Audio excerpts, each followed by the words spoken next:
Welcome to This Week in Jacksonville Business Edition. I'm Kent Justice. This podcast, as you know, we focus on economic development in the River City and throughout our region. And today's episode is unusual. We are in the middle of National Women's History Month. I'm joined by two members of a delegation from Armenia, spending time in Northeast Florida and throughout the United States. Organized by Congress's Open World program, the delegation is visiting the United States to learn about women in leadership, women leaders. So the Beaches Area Rotary Clubs, they're hosting people for this trip, and our guests this morning, Karine Davitan and Anahit Badalyan. How'd I do? I said, hey, make sure I get your names right. Okay? It's okay. Yes. All right. We'll have coaching later on proper pronunciation. Okay. I love this idea. Anahit, maybe begin. Tell us about yourself, why you wanted to be on the trip. It's in Armenian, meaning hi to everyone. I'm Anahit from Armenia, from the northern part of Armenia. It's called Tavush, and I'm presenting for today Baird Women's Resource Center that I founded already 11 years ago, and I'm also the president of BWRC. So the foundation was established, and it's aimed to support local women living in border communities. As you know, by saying border, we mean bordering by Azerbaijan, because we had this conflict issue since 1991, 1992. And the bordering communities, and especially women, are tackling lots of issues: economic issues, healthcare issues, mental, etc. So by the time I was the editor of a women's newspaper called We Are, I had this idea to create an organization, non-profit and non-governmental, tackling the women's issue. So that's why this organization was founded. Are there other organizations that do that, or did you see a need because there was a vacuum? There wasn't anyone helping women? Yeah, it was the only women's organization established in 2011. And later it became the first social enterprise, also having social entrepreneurship orientation. Yeah. So, Karine, why don't you tell us a little bit about you and coming on the trip? Thank you for the invitation. Yeah, the same. It's I founded an organization called Women's Rights House in the other region. Where I live, it is the second region of Armenia, most stereotypical one. And yeah, we also work in three main directions, and we also work with women and children and girls. And we touch different topics such as gender-based violence, domestic violence or sexual violence, and women's economic empowerment, women's leadership, women's political participation. That is why I wanted to be here to learn more about American experience, about American leaders, women leaders especially, and to take with me something maybe new and new ideas to my region, and which will be beneficial for my community. Yeah, absolutely. Maybe explain for people who are listening or watching now, what's the difference? How is it different for women in leadership in your country versus what you're experiencing here in the United States? In a political level, women are not involved in political so much, but I mean, in my community, the most active sector is civil society sector, and civil society organizations are quite active. But political field is not involved with lots of clever women, let's say, because it's not meant to be promising for the conflict situation, because it demands more responsibility from you, more seriousness in decision-making processes, because while they are involved in political field, they also are tackling the border issues, the safety, human safety issues, which are quite, let's say, obvious for our region. That's why it's not something only promising. It's also a huge part of responsibility you should take on your shoulders. So I'm curious, I want to make sure I understand. So are there women who run for elected office? Or, you know, as you're on this trip, we talked previously, the mayors in the beaches, the mayor of Jacksonville, leadership in St. Augustine and so on, women in those leadership roles. Are there women who are at the highest level of political offices in Armenia? Yes, of course they are, but they are not majority or they are not equal to men. The problem is in Armenia that we have some places for women that are empty. I mean, we need to fill those places for women. But of course we have women leaders. Yeah, of course we have women leaders even in the parliament. And for instance, in parliament we have 132 parliamentarians, out of which 32 are women. But also in our electoral code we have gender quota. It means that 70% can be men or women, and the rest 30% can be vice versa. But of course, until now, people assume that 30% goes always to women, for women. Sorry.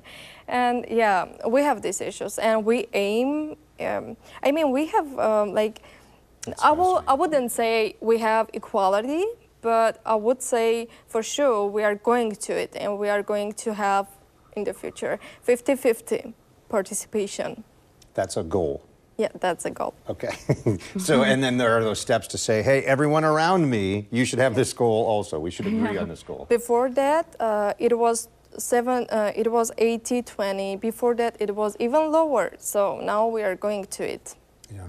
I'd like to hear your feedback a little bit, that element that I just talked about, and for those of you who are listening and maybe didn't realize, for the first time ever, the mayors of Jacksonville, Jacksonville Beach, Neptune Beach, St. Augustine, all are women.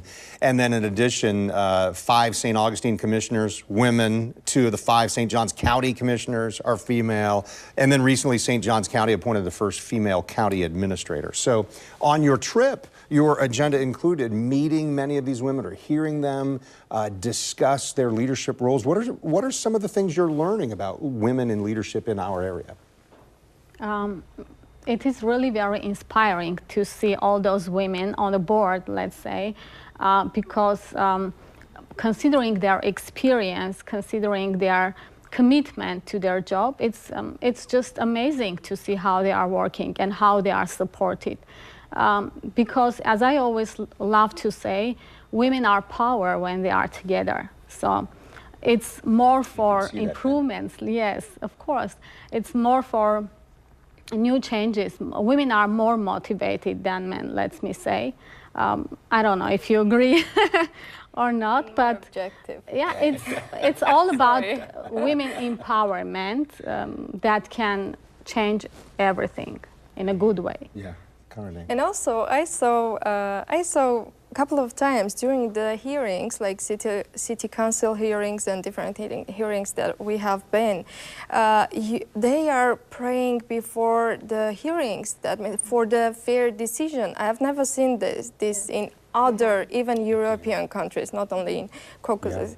Yeah. And I was amazed. But about women leadership and about women, we were thrilled to see all these women role players as role models, because in Armenia also I can assure that women are very resistant and very straightforward, and they have their aim, they will reach to their main goal. So clearly, you're leaders at home already. What are some of the things that you're learning here that you can take and apply to your own organizations? First, it's all the democratic processes we are going through, because in every sphere we can see the differences between Armenia and America. And you want or not, there are lots of differences. And every time you are hearing all those things, you are comparing. You are comparing in your mind, and you are taking whatever is good. And we see many good sides that we can take back to home with us. For instance, since 2018, we already have our democracy after the Velvet Revolution in Armenia. So after that, of course, a lot of things have been changed. But But when we were comparing during this meeting, when we were comparing, for instance, to our electoral code, it is quite different from here. So the main thing that maybe I will take with me, the most important, that part, and as an organization, non-profit organization, we always create a package of suggestions to the governmental bodies, and we do conduct advocacy for changing some law or legislation, some provision or article, or even gaps that is existing in our legislation. So I am thinking that I will take it with me, and I will maybe make some suggestions to our government to change somehow some code, some articles and provisions. Yeah. You are two of the members of the delegation. The others are here with us in studio while we're having our visit. Are these people that you knew before coming on the trip, or are you getting to know each other and you haven't known each other before? Honestly, Armenia is a small country, so somehow you are hearing about those women, and there are not so many women leaders. But we didn't know each other by personally. I mean, we have heard probably from somewhere, but we hadn't that chance to get together all together. And so this is a very unique opportunity for all of us to be here, to be as a group representing Armenia so very proudly, and in this very complicated, hard time, to support each other and to be optimistic for the future. So it's very hard. Yeah. How has the experience been with, I know, the Rotary clubs and host families and this kind of thing? That's a different experience as well, right? I will talk about host families, please. Yeah, the whole experience was a really amazing process. It was kind of maybe a dream. Why? Because not that because we are in America, but also we didn't have much time to think more, and we have to go from meeting to meeting. So yeah, it was pretty amazing and very important to us and very useful. But with host families, I really enjoy staying with them. Really, it kind of I feel like my own home, like my own with my own parents. So yeah, I feel like this kind of vibes. And also with our delegation, I knew before coming here, I know only one of them, but now we became a small family, so yeah. Yeah, it sounds like a great experience. Something that I would imagine, not just those of you who came on the trip, when you get back, you're able to share what you've learned with other people. Is that your plan? Sure. Yeah, of course. And to know America in a better way is not just to act as a guest. We are acting now as a local, because living with the family and sharing, let's say, a piece of bread, a piece of national recipe, and taking those recipes from them, it's something intercultural. I mean, it's quite important. You couldn't think of a better way to know America than this.